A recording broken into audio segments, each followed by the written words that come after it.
Okay, so for this deep dive, I want to start by taking you to a very specific moment. Okay. It's December 14th, 1972. The time is 05:40 UTC. If you were standing in the Taurus-Littrow Valley on the moon right then, you'd be surrounded by this absolute crushing silence. Just except for the radio crackle. Right, just the crackle and the sound of heavy breathing from two men. You're looking up at the lunar module, the Challenger, and there's a man, Gene Cernan, in his huge pressure suit, climbing that ladder one last time. It is one of the most powerful, visually arrested moments in all of exploration history. He really is. You have that stark contrast, the brilliant white of the regolith against the just total black of space. And Cernan, he pauses. He actually stopped on the ladder. He did? He looked down at his own footprints, and then he looked over at the rover they were leaving behind. It wasn't just a departure. It was a scene of abandonment. That's the feeling, isn't it? And Yes. It feels heavy. And he knew it. He keyed his mic, sent a message that took, 1.3 seconds to get back to Houston? And he said, "We leave as we came, and God willing, as we shall return, with peace and hope for all mankind." As we shall return. That phrase does a lot of heavy lifting there, because Cernan was an optimist, but if you look back at the transcripts, the internal memos from NASA, there was already this creeping feeling that the party was over. He was closing a door. He was closing a door, but I don't think even he realized that the lock would rust shut for over 50 years. And that's the whole premise of what we're digging into today. We're calling this the Artemis Awakening. We've got a stack of reports here, mission profiles, historical analyses, and they paint a picture of why the moon became a ghost town for half a century, what was happening while we weren't looking, and why Artemis II is, and I don't use this word lightly, a paradigm shift. It is. It's not a reboot. It's an entirely new franchise. Exactly. Precisely. We need to get past that surface level story that we just stopped going. The reality is so much more complex. It's geopolitical exhaustion, a total shift in engineering philosophy, and a scientific discovery that completely changed the economic math of space travel. We went from visiting to staying. But we had to go through a 50-year identity crisis to get there. Okay, so let's unpack that long silence first. Because from the outside, it looks completely insane. It does. We built the Saturn V, the most powerful machine ever made by humans at that point. We flew it perfectly, and then we just stopped. We scrapped it. It's like building the pyramids and then immediately deciding to forget how masonry works. It's worse than forgetting. It's worse. We actively dismantled the infrastructure. I was looking at the manifest for the later Apollo missions, 18, 19, 20. They were on the books. They had crews assigned to them. Crews assigned, hardware was being built, and they were just canceled. The Saturn V rockets for those missions, they didn't go to the launch pad. They went to museums. I've seen that one at the Johnson Space Center. You walk the length of it, and it just keeps going and going. But the real tragedy is that those F1 engines on display, those massive 1.5 million pound thrust monsters, they're monuments to a timeline that just got cut short. They're artifacts of a future we voluntarily abandoned. And that leads to the trillion-dollar question, why? I think a lot of people just assume we hit some kind of technological wall. Like we lost the blueprints or something. Right, or the engineers all retired. But the engineering was sound. We could have kept printing Saturn Vs if we wanted to. So it wasn't a capability issue. It was a priority issue. That's it. And we have to be real about the Cold War context here. Apollo wasn't really about exploration, was it? It was a proxy war. That is the cynical, but I think the most accurate take. It was a race. And the thing about a race is, once you cross the finish line, you stop running. You hold up the trophy, and you're done. You're done. The Soviet lunar program imploded, their N-1 rocket kept blowing up, and the U.S. basically declared victory. Once that geopolitical box was checked, the political will to spend 4% of the entire federal budget on NASA, it just vanished. That 4% number, it always blows my mind. Today, NASA has to fight for, what, less than half of 1%? Less than 0.5%, exactly.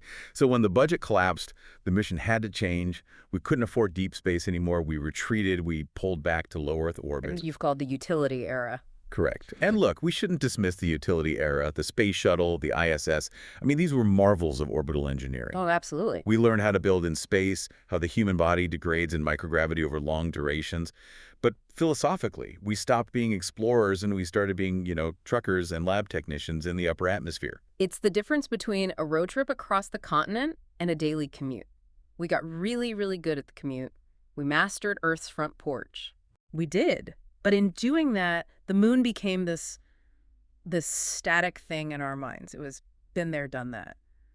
A celestial relic. Relic is the perfect word. For decades, the planetary science community just looked at the moon as a dry, geologically dead rock. The assumption was that it was bone dry. And the Apollo samples were incredibly dry. So why go back? If it's just gray dust and basalt, we have enough of that in storage lockers in Houston. But, and this is where the story pivots hard, we were wrong. We were so wrong. Or at least, we were only looking in the very limited places where we had landed. While the humans were stuck in LEO, we started sending these robotic scouts back to the moon in the 90s and 2000s.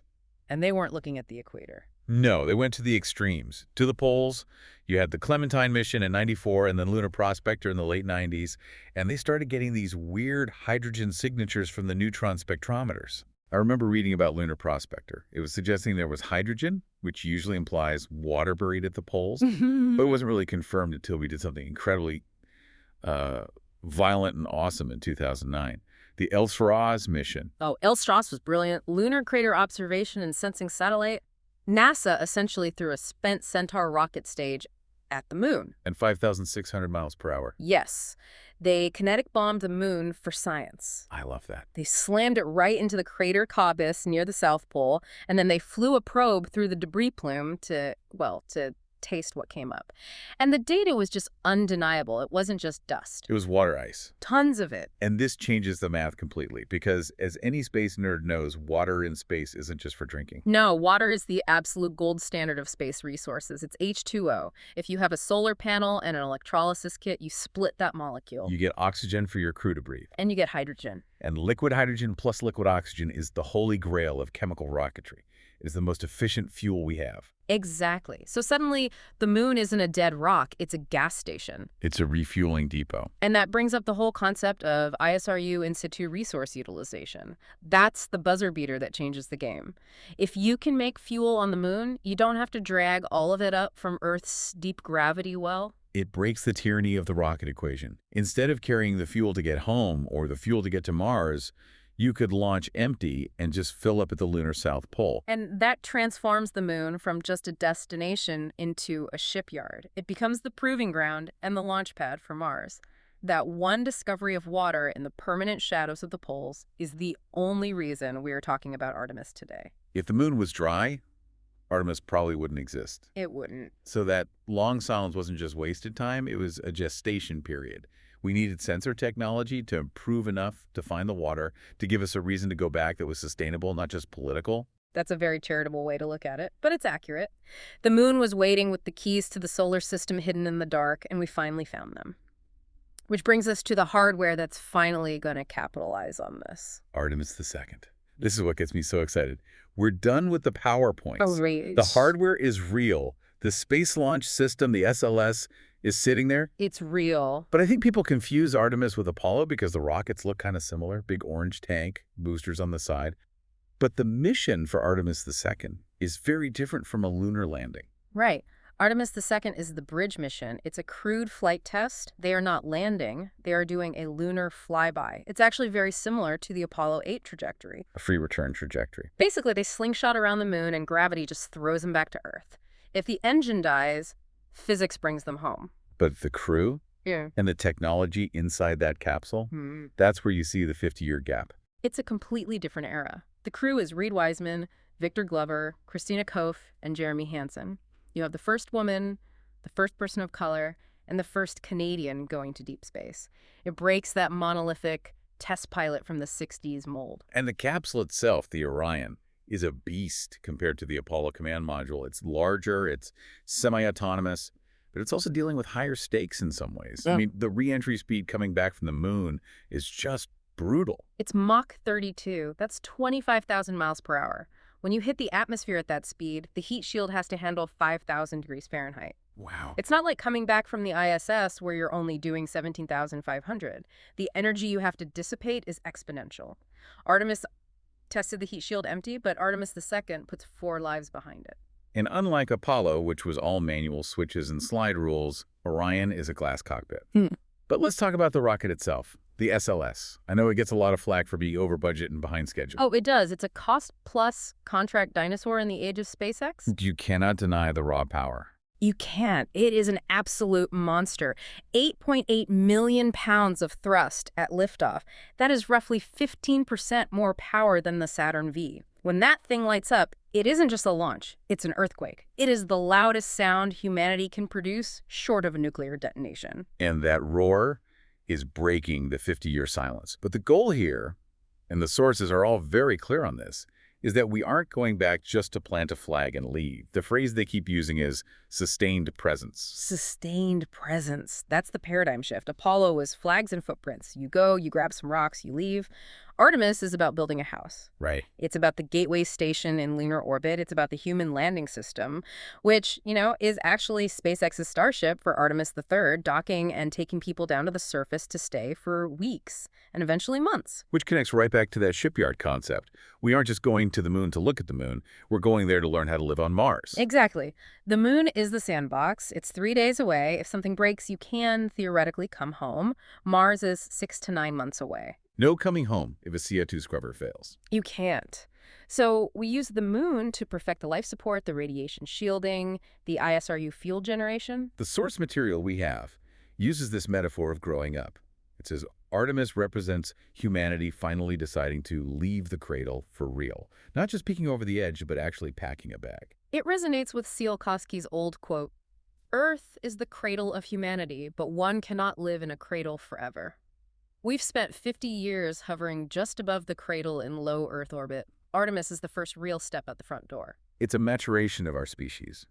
But it's also so risky. I think because we've gotten used to watching SpaceX land boosters every week, we've gotten complacent about how incredibly hard this is. Oh, absolutely. Deep space is trying to kill you every single second you are out there. Radiation, micrometeoroids, vacuum. It's hostile. And that's why the silence was arguably necessary. We needed to advance material science. We needed the computing power to model these trajectories instantly. We needed to understand the radiation environment, which we studied with all those robotic probes. So you're saying if we tried to build a lunar base in 1980 with 1980s tech, it might have been a disaster. We might have killed a lot of people and just given up entirely. That's a fascinating take. That the hiatus, while frustrating for all the space fans, actually let the technology catch up to the ambition. And it allowed the reason to catch up. The geopolitical race of the 60s was a sugar high. It wasn't sustainable energy. The resource-based reasoning for Artemis water, fuel, a gateway to Mars, that's a slow-burn carbohydrate. That's energy that can sustain a program for decades, not just a few years. So we're looking at a future where seeing a launch to the moon isn't a once-in-a-lifetime historic event, but part of a regular shipping schedule. That's the hope, that the moon becomes part of our economic sphere. Not a separate world, but an extension of Earth's economy. It really feels like we're on the precipice of the sci-fi future we were promised. So let's wrap this up by just looking at the arc we covered. Let's do it. We started with Gene Cernan, dusting off his suit, closing the hatch in 1972, leaving the Valley of Taurus Littrow to silence. We walked through the dismantling of the Saturn V and the shift to the shuttle, that utility era, where we learned to work in space but lost the ability to leave our own orbit. We talked about the robotic sleuths, Lunar Prospector and Elsiros, finding the water ice that turned the moon from a dry museum exhibit into a bustling gas station waiting to happen. And finally, we have Artemis II. The hardware is built, the crew is named, and the trajectory is set to take humanity further than we've gone since Cernan left. It's a hell of a comeback story. From abandoned relic to the stepping stone for the solar system. It really is. And if I can leave you with one final thought to mull over, Please, hit us with it. I want you to think about the shadows. For 50 years, we looked at the moon and we focused on the bright lit side, the side we saw in all the Apollo photos. We ignored the dark craters at the poles because we couldn't see into them. Right. But that's where the treasure was. The water, the key to our future, the fuel for our journey to Mars. It was hiding in the darkness the whole time. We just had to learn how to look in the dark. We did. It's a reminder that sometimes what you think is a dead end is actually a doorway. You just haven't found the handle yet. The moon wasn't a ghost. It was a sleeper agent waiting to be activated. I love that. The moon as a sleeper agent. So tonight, when you step outside, assuming it's clear, and you look up at that bright object in the sky, don't see it as a been there, done that souvenir. See it for what it is. A refueling station, a shipyard, and our first permanent address off-world. The silence is over. The roar is coming back. Thanks for taking this deep dive with us. Catch you on the next orbit.